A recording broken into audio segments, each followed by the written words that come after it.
Winter construction can destroy a deck project long before the homeowner ever steps on it. Warped boards, trapped moisture, ice damage, delays, and failed inspections don't usually come from bad craftsmanship. They come from exposure. And winter exposure is one of the most underestimated risks in deck construction. If you build decks, balconies, or exterior structures in cold weather, winter protection isn't optional. It's the difference between a professional job and expensive callbacks months later.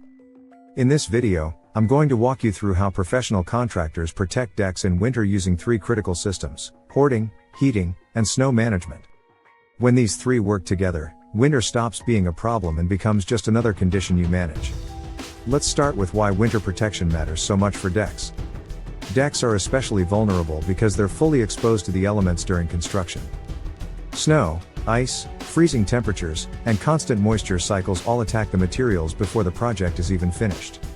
Wood expands and contracts aggressively in cold weather. Moisture gets trapped under boards. Fasteners behave differently. Adhesives cure slower or not at all. And crews are often rushing just to stay warm. The most dangerous part is that winter damage doesn't always show up immediately.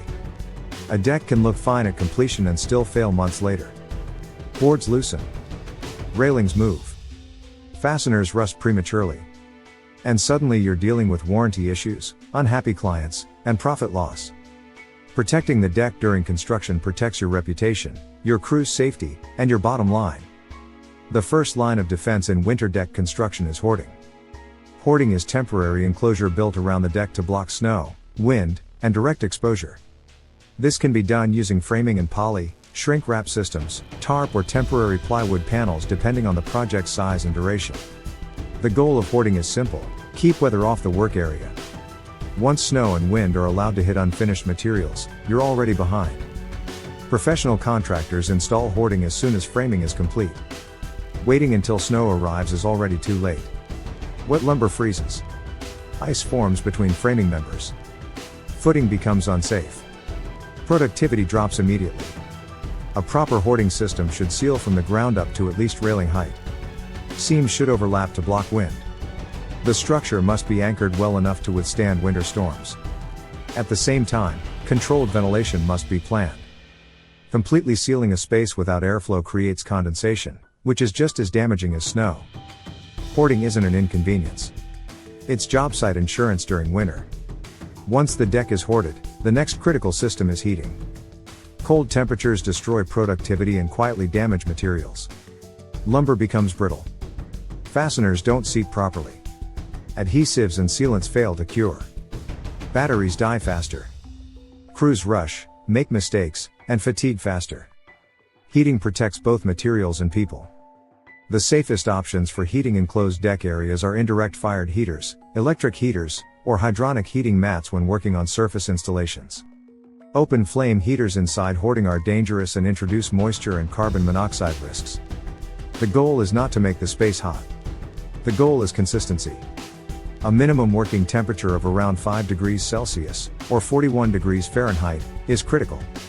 Ideally, the space should remain between 10 and 15 degrees Celsius to stabilize materials and allow proper installation. One of the biggest mistakes contractors make is turning heat on only while workers are present. That causes temperature swings. Materials cool overnight, warm up during the day, and repeat the cycle.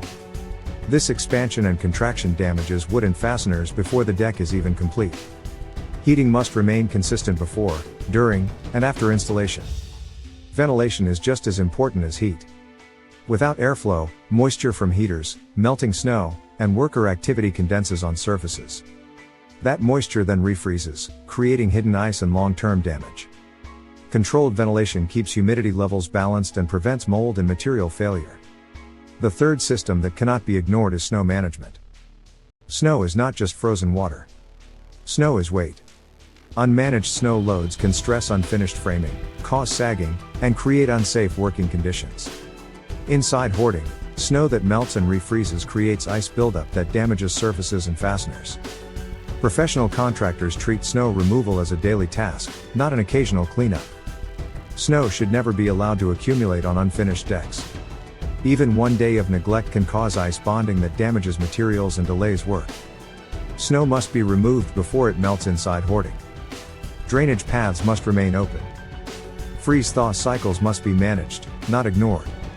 One of the most common winter failures happens when contractors allow snow to melt inside an enclosed space without proper drainage. Water pools, freezes overnight, and expands into joints and fastener points. The damage isn't visible immediately, but it shows up later as movement, cracking, and failure. Winter deck success comes down to having a system, not reacting to weather. The professional winter workflow is simple but disciplined. Framing is completed. Hoarding is installed immediately. Controlled heating is added. Temperature and moisture are monitored daily. Snow is removed consistently. Only then do crews move into decking, railing, and finishes. This workflow prevents delays, keeps inspections clean, protects workers, and preserves profit. Winter work doesn't fail because it's cold. It fails because it's exposed. When you block the weather, control the temperature, and manage snow daily, winter becomes manageable. Decks last longer. Crews work safer. Clients trust your professionalism. And your business grows without callbacks eating your margins. If you want more real-world construction leadership, job site systems, and contractor strategies, subscribe to Contractor CEO.